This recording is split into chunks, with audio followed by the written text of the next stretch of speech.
제가 여행을 그렇게 많이 가본 건 아니지만 그래도 제 인생 최고의 여행지를 뽑으라고 하면 다녀온 프랑스의 파리입니다.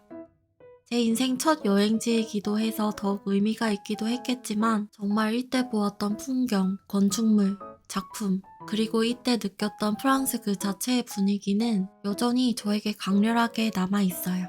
그 후 어느 나라를 가더라도 프랑스 파리는 대체 불가능한 곳인 것 같습니다. 파리에서 일주일 정도 지내면서 쉬지 않고 최대한 많은 곳을 다니려고 노력했었고요. 그 결과 계획했던 장소 대부분을 갈 수 있었어요. 저와 제 짝꿍은 역사를 좋아하기 때문에 최대한 옛날의 흔적을 엿볼 수 있고 그게 남아있는 곳들을 많이 방문했습니다. 이 장소들은 정말 간 것 자체가 전혀 후회 없고 다른 분들도 한 번은 꼭 가보셨으면 좋겠다는 생각이 들었어요.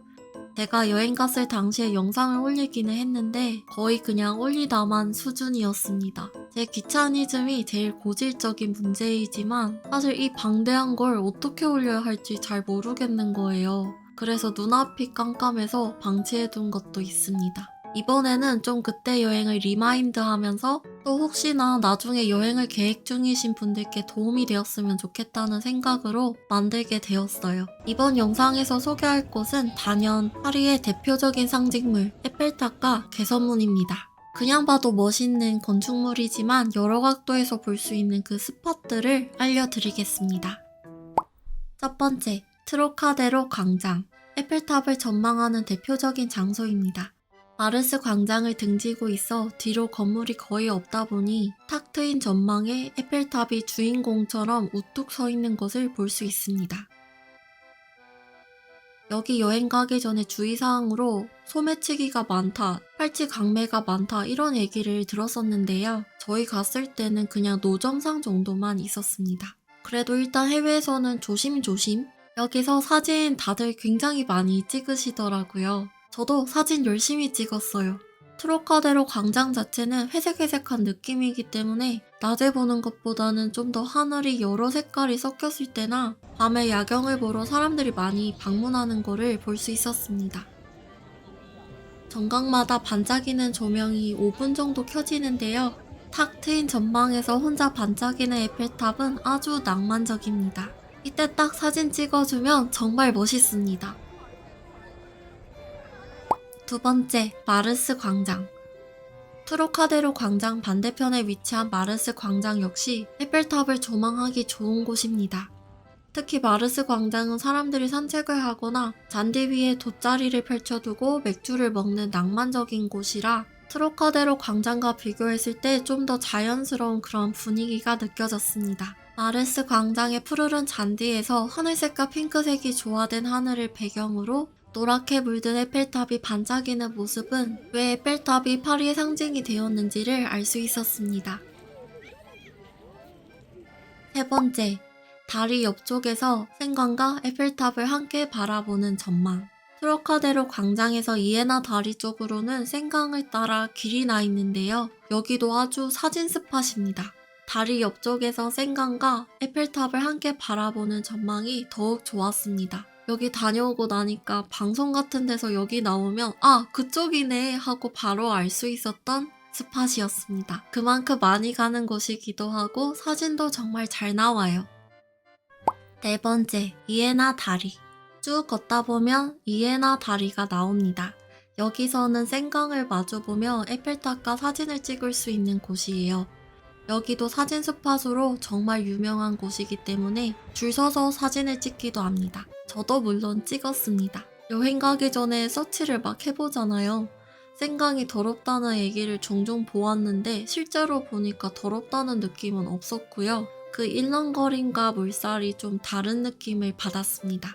뭔가 밀도 있는 느낌으로 일렁거려서 빛반사가 되면 더욱 생동감이 느껴졌어요. 그 후에 강물 표현이 되게 유명하잖아요. 밤에 불빛이 비친 생강의 모습을 보면 확실히 그 느낌이 나더라고요. 이렇게 트로카데로 광장, 마르스 광장, 생강, 이에나 다리 이렇게 이동하면서 에펠탑의 여러 모습을 바라보고 사진을 찍어 보았습니다. 사실 어느 한 장소만 고르는 건 너무 아쉬운 것 같아요.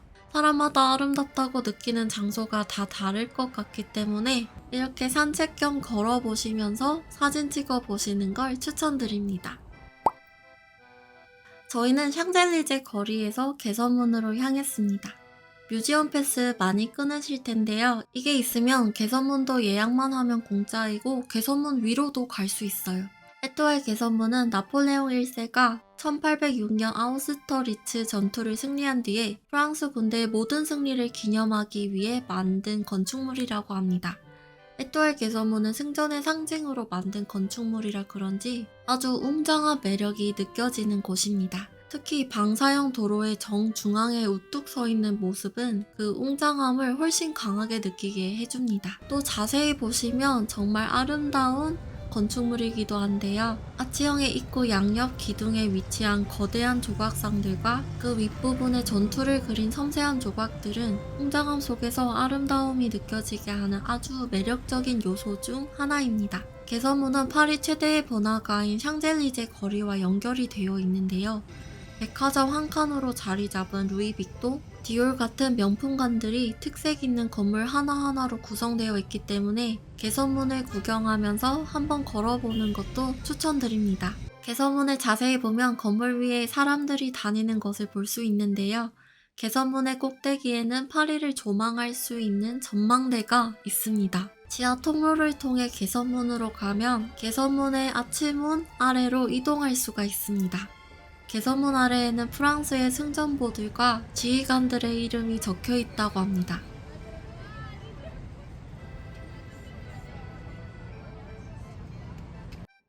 개선문 안으로 한번 가볼까요? 개선문 안으로 들어가면 나선형 계단도 나오는데요. 따라가다 보면 개선문에서 떨어진 조각품들과 개선문을 섬세하게 구성해 놓은 모형을 구경할 수가 있습니다. 한층 더 위로 올라가면 탁 트인 개선문의 전망대 위로 올라갈 수가 있습니다. 개선문의 전망대에는 계획도시로 구현된 파리의 방사형 도로를 한눈에 볼 수가 있어요. 이 전망대에서는 파리가 정말 조화가 잘 된 도시인 게 한눈에 보였습니다. 높이가 비슷한 건물들 사이로 우뚝 솟은 에펠탑과 성당, 그리고 제가 제일 좋았던 건 여기에 하늘이에요. 여기는 진짜 뭔가 빛이 다른 것 같아요. 낮에는 청량하면서도 화사한 빛에 노을이 질수록 분홍빛이 감돌기 시작합니다. 갈수록 달라지는 하늘색만 보고 있어도 시간이 금방금방 흘러갔어요. 시시각각 변하는 하늘과 도시가 정말 아름다웠습니다. 개선문에는 꼭 한번 올라오셔서 전망을 보시기를 추천드립니다. 여기서 화이트 에펠을 보고 싶어서 계속 기다렸는데도 안 떠서 일단 다음 목적지를 향해 출발했습니다. 바로 대망의 에펠탑 야경입니다. 에펠탑에서도 파리의 야경을 꼭 봐주셔야 합니다. 엘리베이터를 타고 에펠탑 위로 올라가면 화려하게 빛나는 파리 야경을 볼 수가 있어요. 여기도 물론 예약을 미리 해두었는데요. 시간 늦을까봐 근처에 와서는 뛰었던 기억이 있습니다. 개선문에서 바라본 파리는 방사형으로 구현된 도시의 구조에서 오는 아름다움이 있었다고 하면 에펠탑에서 바라보는 파리의 야경은 빛이 비치는 반짝이는 생강의 아름다움이 눈에 띄었습니다.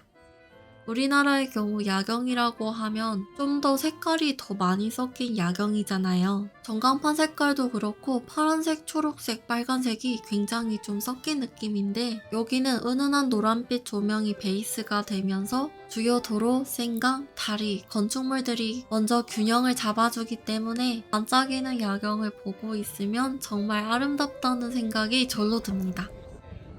그리고 일단 이 건물 높이 자체가 다 비슷하다 보니까 더 멀리까지도 보이기 때문에 뭔가 일체감이 들면서도 아름다운 느낌이 났어요. 에펠탑은 파리에서도 꽤나 높은 건축물이기 때문에 전망대에서 유명 관광지들을 찾아보는 재미가 있습니다. 반짝반짝하는 파리와 그 빛을 받아 일렁이는 생강을 보며 야경 구경을 마무리했습니다.